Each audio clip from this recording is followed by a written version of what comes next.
அனைவருக்கும் வணக்கம். இன்னைக்கு ஒரு முக்கியமான தகவல்களை ஒவ்வொரு வீடியோலாம் கொடுத்துட்டே இருக்கிறோம்.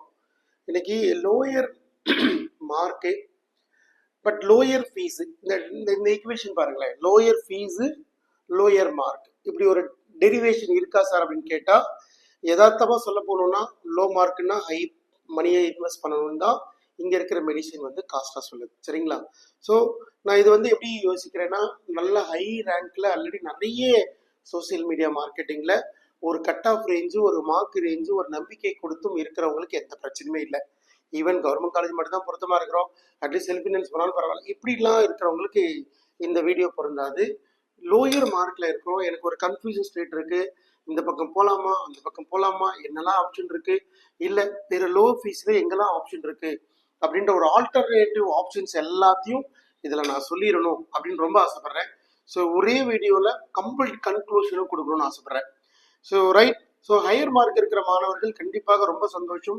சேலஞ்சஸோ ஏதாவது பிரச்சனைகள் இருக்கும்போது சொல்லுங்கள், அது என்னன்னு பார்க்கலாம்.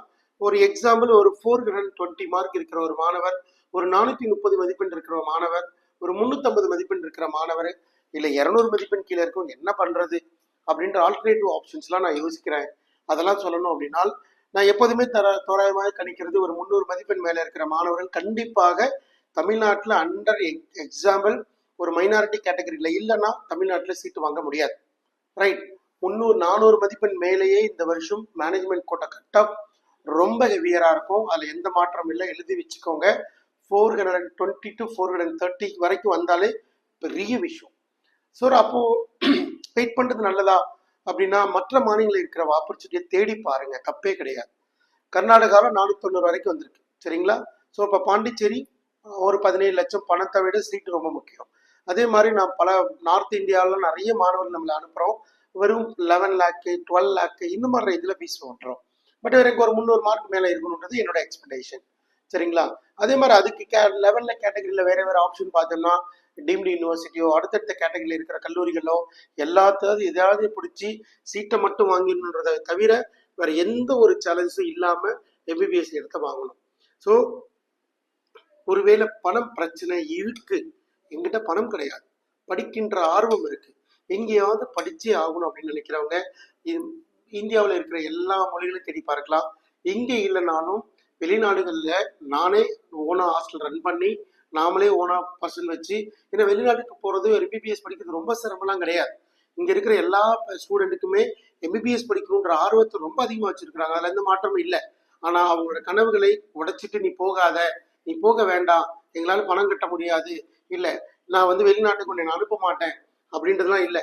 இன்னைக்கு எவ்வளோ பெரிய கஷ்டமான நீட் எக்ஸாமை ஃபேஸ் பண்ணிட்டாங்க, போயிட்டு வந்து எவ்வளோ காம்ப்ளிகேட்டான எக்ஸாம் வச்சாலும் எழுதுறதுக்கு ரெடி. நல்லா புரிஞ்சுக்கோங்க, டாக்டராக படிக்கிறவங்களுக்கு எழுதுறதுக்கு ரெடி, அவங்க எல்லாத்துக்கும் ரெடி. ஸோ அதனால் அவங்களுக்கு படிக்கிறதுக்கான வாய்ப்பு மட்டும் கொடுங்க. எனக்கு எப்போதுமே டாக்டர் ஆக்கி பார்க்கறதுல ரொம்ப பிடிக்கும். ஸோ அதனால் எங்கேயாவது ஒரு இடத்துல டாக்டர் படிக்கிறத ரொம்ப என்கரேஜ் பண்ணுங்க. ஏதாவது option number 1 Tamil Nadu, option 2 other state, option number 3 எப்படியாவது டீம்டு யூனிவர்சிட்டியில் சீட் வாங்கணும். அப்படின்னா அது பணம் பிரச்சனை இருக்குன்றவங்க அதர் ஸ்டேட்டில் இருக்கிற ஒரு 10 to 11 12 13 அந்த ரேஞ்சில் வாங்கணும். அப்படி இல்லைன்னா இந்த உலகத்தில் எங்கேயாவது போய் எம்பிபிஎஸ் படிச்சிடணும், மற்றபடி வேறு எந்த ஆப்ஷனும் கிடையாது. அதுக்கு ஈக்குவலான ஒரு இன்ஜினியரிங் சீட்டோ, ஈக்குவலான நர்சிங் சீட்டோ, ஃபார்மசி சீட்டோ கிடையாது. So you can understand. இங்கே எல்லாருமே எம்பிபிஎஸ் படிக்கிறது படித்து முடித்து ஒரு நல்ல ஒரு வேலைக்கு போய் அவரோட சம்பாதித்தை எடுத்து இந்த ஃபேமிலி ரன் பண்ணிடுவார் அப்படின்றதுக்காக எல்லாருமே அனுப்பலை. எம்பிபிஎஸ் குழந்தைய படிக்க வைக்கிறது அது மரியாதை, அது ஒரு கௌரவம், அது ஃபேமிலி செயினுடைய ஒரு அடையாளம். அந்த ஒரு பர்பஸுக்காக மட்டும்தான் எக்கச்சக்கமான இன்வெஸ்ட் பண்ணி குழந்தைய படிக்க வைக்க நினைக்கிறாங்க. சரிங்களா? ஸோ நினைப்பது சரி, அதற்காக ஒரு சரியான நபரை தேர்ந்தெடுத்து அவரோட வழிநிறுத்தல் மூலியமா அட்மிஷனை வாங்கிடுறது ரொம்ப ரொம்ப சந்தோஷம். ஸோ அதனால் தெளிவாக இருங்க. கிளாரிட்டி இல்லைன்னா தயவு செஞ்சு நேரில் வந்து எனக்கு இப்படி வேணும், இவ்வளோ மார்க் இருக்குது, எப்படியாவது வாங்கி கொடுங்கன்னு ஒரு வார்த்தை கேளுங்க, நாம் அதை சப்போர்ட் பண்ண ரெடியாக இருக்கிறோம். ஸோ தொடர்ந்து அடுத்தடுத்த வீடியோக்கு நிறைய கொடுக்க போகிறோம். தொடர்ந்து சப்போர்ட் பண்ணுங்கள், சப்ஸ்கிரைப் பண்ணி வச்சுக்கோங்க. எம்பிபிஎஸ் தேடுற மாணவர்களாக இருந்தால் கண்டிப்பாக அதை ஃபார்வர்ட் பண்ணி வச்சிருங்க. ஸோ அடுத்தடுத்த வீடியோக்குள்ளே பார்க்கலாம்.